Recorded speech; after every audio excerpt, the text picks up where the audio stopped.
Hello my dear friends, welcome to my YouTube channel study by Sukanya Shrivastava. तो friends, आज मैं आपको बताने वाली हूँ असहयोग आंदोलन के बारे में, जो कि एक हिस्ट्री का टॉपिक है। और फ्रेंड्स, बीएससी थर्ड सेम में इस बार कुरु किंगडम सब्जेक्ट जो है वो माइनर इलेक्टिव पेपर में मिला था। उसी के अंदर ये टॉपिक है असहयोग आंदोलन। तो फ्रेंड्स, आज हम इसे डिस्कस करेंगे।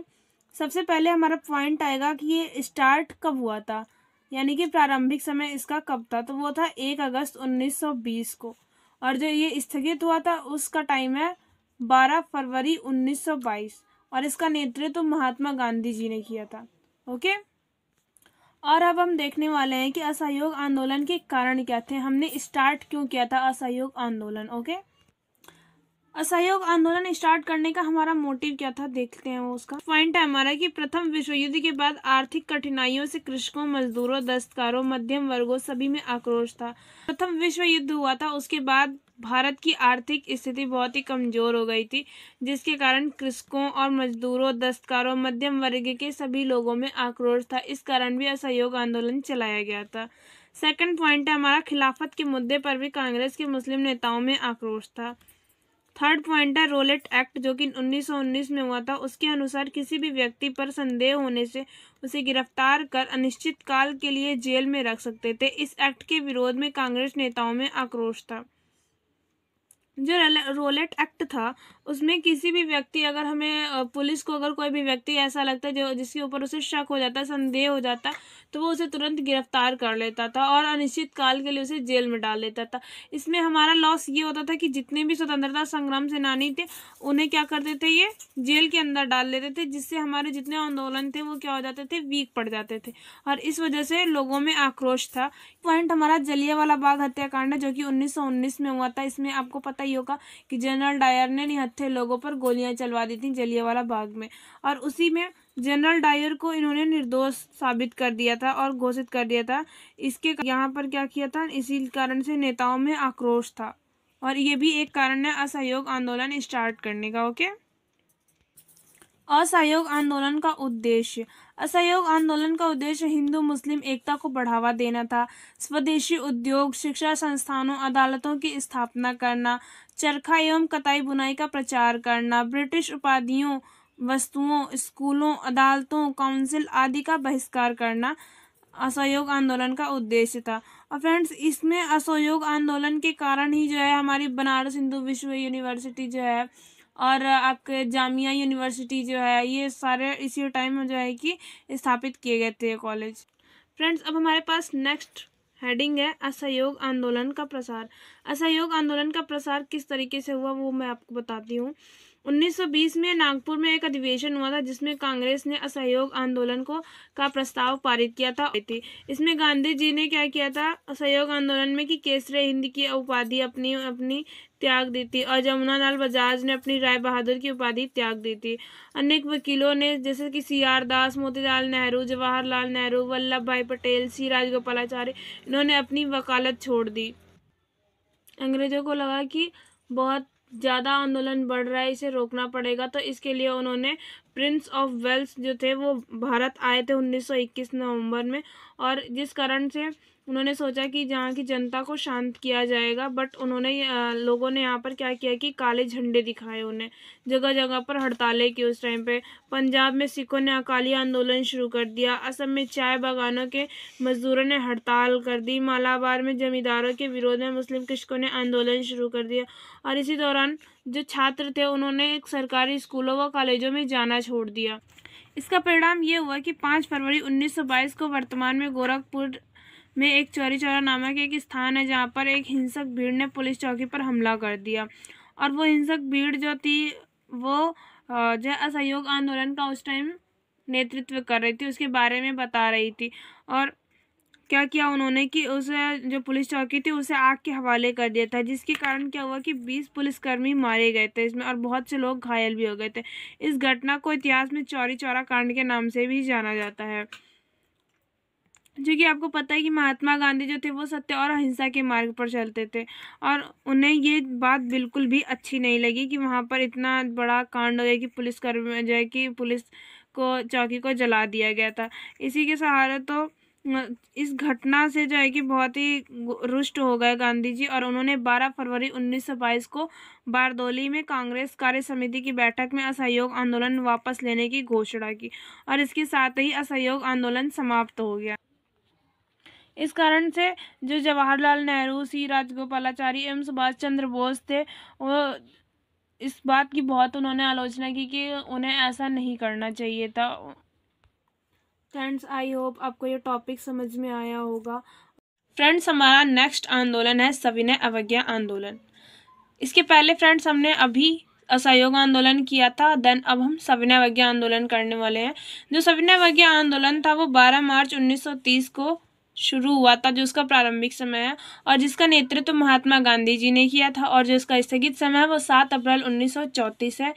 अर्थात ये जो आंदोलन था वो 4 वर्षों तक चला था, 1930 से 1934 तक। ओके, और ये जो आंदोलन है असहयोग आंदोलन के 10 साल बाद स्टार्ट हुआ था, क्योंकि जो हमारा असहयोग आंदोलन था वो 1920 को स्टार्ट हुआ था, और जो सविनय अवज्ञा आंदोलन हमारा वो 1930 को स्टार्ट हुआ था। तो सबसे पहले हम सविनय अवज्ञा का अर्थ जान लेते हैं कि क्या होता है। सविनय अवज्ञा का अर्थ होता है कि किसी भी चीज का विनम्रता या तिरस्कार या उल्लंघन करना, जिसमें अहिंसा के साथ हिंसा की कोई गुंजाइश नहीं होती। अर्थात अगर हमें कोई भी चीज़ अच्छी नहीं लग रही है तो हमें उसे पलट के जवाब इस तरीके से देना है कि उसमें कोई हिंसा ना हो, अहिंसा के तरीके से प्यार से हम उसे मना कर सके कि हाँ भाई हमें ये अच्छा नहीं लग रहा है, ठीक है, तो उसकी हिंसा की कोई गुंजाइश नहीं होती। और इसकी शुरुआत यानी कि सविनय अवज्ञा आंदोलन की शुरुआत गांधी जी ने प्रसिद्ध दांडी मार्च से स्टार्ट की थी। 12 मार्च 1930 को गांधी जी और आश्रम के 78 अन्य सदस्यों ने अहमदाबाद से 241 मील दूर एक गांव है जिसका नाम दांडी है, वहां तक पैदल ही यात्रा शुरू की थी साबरमती आश्रम से। यहाँ पर जो इन्होंने स्टार्ट किया था वो डेट थी 12 मार्च, और ये लोग जब पहुंचे थे दांडी तो वो डेट हो गई थी 6 अप्रैल। तो सोच लीजिए फ्रेंड्स, इतना टाइम इन्होंने चलने के बाद ये लोग दांडी पहुंचे थे, और जहाँ पर उन्होंने नमक कानून को तोड़ा था। ओके, तो फ्रेंड्स ये हमारा थोड़ा सा टॉपिक था सविनय अवज्ञा आंदोलन के बारे में। अब हम सविनय अवज्ञा आंदोलन के कारण डिस्कस करेंगे। सविनय अवज्ञा आंदोलन का कारण है सरकार ने सन 1928 की नेहरू समिति की रिपोर्ट को ठुकरा दिया था, भारत को औपनिवेशिक स्वराज्य प्रदान करने से मना कर दिया था, जो सबसे बड़ा कारण था सविनय अवज्ञा आंदोलन स्टार्ट करने का। मोंटेग्यू चेम्सफोर्ड अधिनियम यानी कि जो 1919 ईस्वी के अनुसार भारत भेजे गए साइमन कमीशन की रिपोर्ट 1930 ईस्वी में केंद्र में भारतीयों को किसी भी प्रकार का उत्तरदायित्व नहीं प्रदान किए जाने की बात की गई थी, जिसका कारण था सविनय अवज्ञा आंदोलन। अगर आप अपने ही घर में अगर आपकी नहीं चलती है, मतलब कि कुछ भी बातों में, तो वो आपको अच्छा लगेगा? बिल्कुल भी नहीं अच्छा लगेगा। इसी तरीके से ये हमारे देश में आकर हमें ही किसी चीज़ का उत्तरदायित्व नहीं सौंप रहे थे, तो ये भी एक कारण था सविनय अवज्ञा आंदोलन स्टार्ट करने का। दिसंबर 1929 ईस्वी में कांग्रेस के लाहौर अधिवेशन में पूर्ण स्वराज का प्रस्ताव पारित किया गया था। इस उद्देश्य से भी भारतीय आंदोलन प्रारंभ करना चाहती थी। इसका उद्देश्य, सविनय अवज्ञा आंदोलन का उद्देश्य क्या था वो भी देख लेते हैं। इस आंदोलन का उद्देश्य ब्रिटिश शासन को समाप्त कर पूर्ण स्वराज्य की प्राप्ति थी। ओके, और सेकंड है पॉइंट हमारा, इस आंदोलन का उद्देश्य नमक कर को समाप्त करना था। फ्रेंड्स, अब हम नेक्स्ट टॉपिक अपना देखते हैं सविनय अवज्ञा आंदोलन का प्रसार। अब हम सविनय अवज्ञा आंदोलन के प्रसार में देखते हैं कि किस तरीके से इसका प्रसार भारत में कितनी तेजी के साथ फैलता है। तो फ्रेंड, जैसा कि मैंने अभी आपको बताया था कि सविनय अवज्ञा आंदोलन का प्रारंभ 12 मार्च 1930 को गांधी जी के द्वारा प्रारंभ किया गया दांडी यात्रा से हुआ था, और गांधी जी दांडी से साबरमती 6 अप्रैल 1930 को पहुंचे, जहां उन्होंने मुट्ठी भर नमक उठाकर कानून का उल्लंघन किया था, नमक कानून का। तो इस तरीके से सविनय अवज्ञा आंदोलन स्टार्ट हुआ था। देश के अन्य क्षेत्रों में भी नमक कानून का उल्लंघन किया गया था। सरोजनी नायडू ने बम्बई के धरसना में नमक कानून का उल्लंघन किया, और अन्य कई लोगों ने भी जो है कि इस तरीके से ही नमक कानून का उल्लंघन किया था। जगह जगह पर लोगों ने अपने हाथों में नमक, मुट्ठी भर नमक उठाकर कानून का उल्लंघन किया था। इस आंदोलन के दौरान महाराष्ट्र के शोलापुर में मिल मजदूरों ने आंदोलन कर दिया। बंगाल एवं बिहार में चौकी कर रोको आंदोलन तथा बारदोली में लगान न अदायगी करने का आंदोलन चलाया गया था। मध्य प्रांत, कर्नाटक एवं महाराष्ट्र में वन सत्याग्रह प्रारंभ हो गया था। तो फ्रेंड्स, इस तरीके से जो है कि हमारे आंदोलन का जो प्रचार प्रसार था वो इस तरीके से हुआ था। फ्रेंड्स, अब हम इसकी असफलता के कारण देखते हैं कि क्यों जो सविनय अवज्ञा आंदोलन असफल हो गया। आंदोलन के बढ़ते प्रभाव को ब्रिटिश सरकार द्वारा नवंबर 1930 ईस्वी से जनवरी 1931 के बीच लंदन में गोलमेज सम्मेलन का आयोजन किया गया। कांग्रेस ने इस सम्मेलन का बहिष्कार किया क्योंकि यहाँ पर इनकी बातों को नहीं माना जा रहा था। फलतः यह सम्मेलन महत्वहीन हो गया। 5 मार्च को गांधी इरविन समझौता हुआ, जिसमें सविनय अवज्ञा मूवमेंट को स्थगित कर कांग्रेस ने द्वितीय गोलमेज सम्मेलन में भाग लेने की बात कही गई। यहाँ पर इन्होंने थोड़े टाइम के लिए सविनय अवज्ञा आंदोलन को रोक दिया था, क्योंकि इन्हें लगा था कि जो 5 मार्च में गांधी इरविन समझौता हुआ था कि उसके अकॉर्डिंग जो बाद में द्वितीय गोलमेज सम्मेलन होगा उसमें जो है ये बात उठाएंगे कि सविनय अवज्ञा आंदोलन हमने क्यों प्रारंभ किया था और इसके उद्देश्य क्या हैं। इस कारण शायद जो है कि ये लोग थोड़ा समझे इसके बारे में, बट ये तब भी नहीं समझे। तो सितंबर 1931 से दिसंबर 1931 तक चले गोलमेज सम्मेलन में भी गांधी जी ने भाग लिया, किंतु वहाँ भी कुछ नहीं हुआ क्योंकि सरकार ने सांप्रदायिक तत्वों को प्रोत्साहन दिया। इसी कारण से जब यहाँ पर इन्होंने लगा कि यहाँ पर तो कुछ भी नहीं हुआ, तो इन्होंने 1 जनवरी 1932 को पुनः सविनय अवज्ञा आंदोलन स्टार्ट कर दिया। और जब जैसे ही इन्होंने स्टार्ट किया तो फिर तुरंत ब्रिटिश सरकार ने क्या किया, कठोर दमन चक्र चला दिया और क्या किया, गांधी जी को जेल में कैद कर दिया और कांग्रेस को अवैध घोषित कर दिया, जिसके कारण हमें जो सविनय अवज्ञा आंदोलन था उसे बंद करना पड़ा। भले ही यह सविनय अवज्ञा आंदोलन असफल हो गया हमारा, लेकिन इसके बहुत अच्छे अच्छे परिणाम हमें देखने को मिलते हैं। इसने चुनाव लड़ने की इच्छा को पुनर्जीवित किया। इसने स्वतंत्रता संग्राम के लिए सामाजिक जड़ों को गहरा किया। सविनय अवज्ञा आंदोलन ने ब्रिटिश सरकार में लोगों के विश्वास को चकनाचूर कर दिया। उन्हें लोगों को पता लग गया था कि ब्रिटिश सरकार कैसी है और वो किस तरीके से उनका खून चूस रही है। इसने प्रचार के नए तरीकों जैसे प्रभात फेरी, पैम्पलेट आदि को लोकप्रिय बनाया और लोगों को और नए नए तरीके मिले, जिसके कारण से ये लोग अपने आंदोलन का प्रचार प्रसार कर सकें। तो फ्रेंड्स, अभी तक हमने असहयोग आंदोलन किया और उसके बाद हमने सविनय अवज्ञा आंदोलन देखा था, और देन अब हम देखेंगे भारत छोड़ो आंदोलन, जो कि गांधी जी का तीसरा आंदोलन था। तो इसका जो स्टार्ट हुआ था भारत छोड़ो आंदोलन, वो 8 अगस्त 1942 को स्टार्ट हुआ था। फ्रेंड्स, भारत छोड़ो आंदोलन जो था हमारा वो 12 साल बाद हुआ था। सविनय अवज्ञा, इसका नेतृत्व महात्मा गांधी जी ने किया था और इसमें भी कुछ पॉइंट्स हैं वो देख लेते हैं। ब्रिटिश सरकार के विरुद्ध 1857 ईस्वी के बाद देश की आज़ादी के लिए चलाए जाने वाले सभी आंदोलनों में 1942 ईस्वी का भारत छोड़ो आंदोलन सबसे विशाल और सबसे तीव्र आंदोलन था। तो फ्रेंड्स, आप देख सकते हैं इतने टाइम के बाद हमने ये आंदोलन स्टार्ट किया। इसका कारण यही था मे बी कि हम अपने आप को थोड़ा सा तैयार भी कर रहे थे कि किस किस तरीके से हम आंदोलन स्टार्ट किया जाए। तो 1857 ईस्वी के बाद देश की आज़ादी के लिए सबसे बहुत ही बड़ा और जो है बहुत ही तेज चलने वाला आंदोलन था। 14 जुलाई 1942 को वर्धा में कांग्रेस कार्य समिति की बैठक हुई, जिसमें भारत छोड़ो आंदोलन पर एक प्रस्ताव पारित किया गया था। ओके, भारत छोड़ो आंदोलन के कारण हम देख लेते हैं। भारत छोड़ो आंदोलन के कारण ब्रिटिश सरकार की दोषपूर्ण नीति। सितंबर 1939 में द्वितीय विश्व युद्ध शुरू हो गया। भारत के वायसराय ने बिना भारतीय नेताओं से सलाह लिए ही भारत की ओर से जर्मनी के विरुद्ध युद्ध की घोषणा की।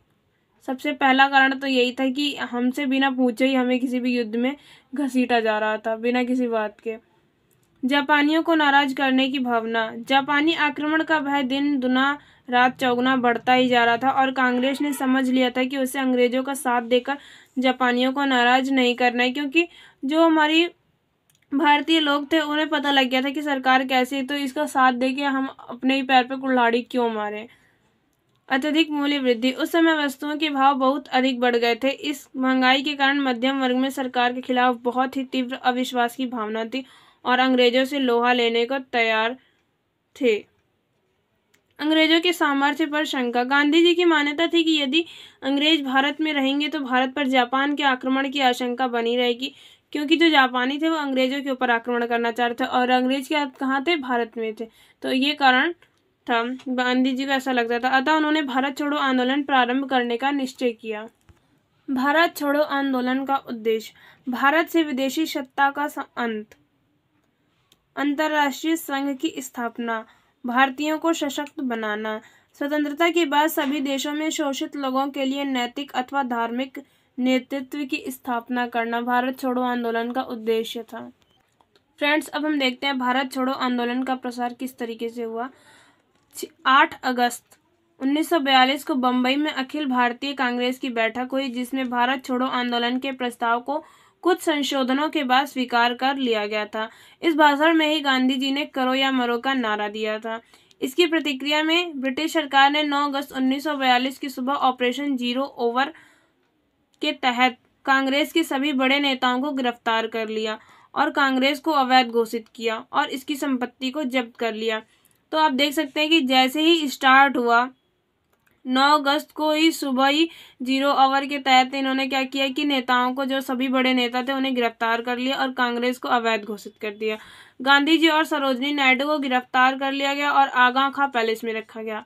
कहाँ रखा गया? आगा खां पैलेस में। और राजेंद्र प्रसाद को पटना में नजरबंद कर दिया गया, जिससे वो किसी से भी मिल भी नहीं सकते थे। इसके कारण पूरे देश में व्यापक तौर पर हिंसा एवं विरोध प्रदर्शन हुए।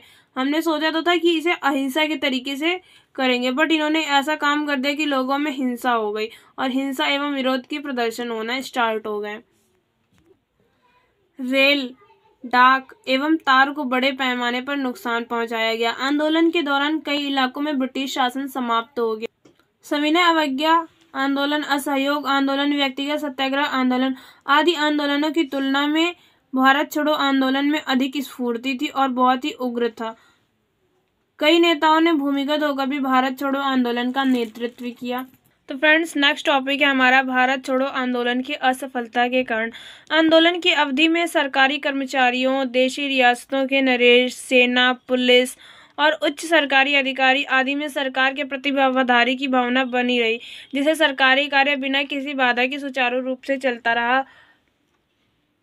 इस कारण से भी भारत छोड़ो आंदोलन की असफल हो गया हमारा। आंदोलनकारियों की तुलना में शासन की शक्ति कई गुना अधिक थी, जिस कारण से भारत छोड़ो आंदोलन असफल हो गया। आरंभ में तो आंदोलन अहिंसात्मक था, परंतु कुशल नेतृत्व के अभाव में बाद में आंदोलन में हिंसा होने लगी, जिसका दुष्परिणाम यह हुआ कि शांतिप्रिय हिंसा की प्रवृत्ति भारत छोड़ो आंदोलन की असफलता का कारण बन गई। भारत छोड़ो आंदोलन का परिणाम देखते हैं क्या होता है। भारत छोड़ो आंदोलन में असफल तो हो गया, परंतु इसका बहुत ही अच्छा परिणाम हमें देखने को मिला, जो कि इस तरीके से है परिणाम। आंदोलन ने देश की जनता में असाधारण जागृति उत्पन्न कर दी। भारतीय जनता को पूर्ण स्वतंत्रता का दीप प्रज्वलित करने की प्रेरणा दी। जनता में सरकार का सामना करने के लिए उनमें साहस और शक्ति में वृद्धि हुई। आई होप फ्रेंड्स आप लोगों को ये तीनों आंदोलन, भारत छोड़ो आंदोलन, सविनय अवज्ञा आंदोलन, असहयोग आंदोलन अच्छे तरीके से समझ में आया होगा। अगर फ्रेंड्स आपको वीडियो अच्छी लगी हो, हेल्पफुल लगी हो, तो प्लीज़ बिना लाइक कीजिए मत जाइएगा और लाइक कीजिए, शेयर कीजिए, इसे सब्सक्राइब कीजिए। Thanks for watching this video. और फ्रेंड्स, इसकी PDF मैं टेलीग्राम चैनल पर अपलोड कर दूंगी, आप वहां से देख सकते हैं। और फ्रेंड्स, जेबी जैन डिग्री कॉलेज के इंटरनल के सभी पेपर BSc 3rd सेम के और BSc 1st सेम के मैंने टेलीग्राम पर अपलोड कर दिए हैं, आप वहां से देख सकते हैं और अपने पेपर की अच्छी तरीके से तैयारी कर सकते हैं।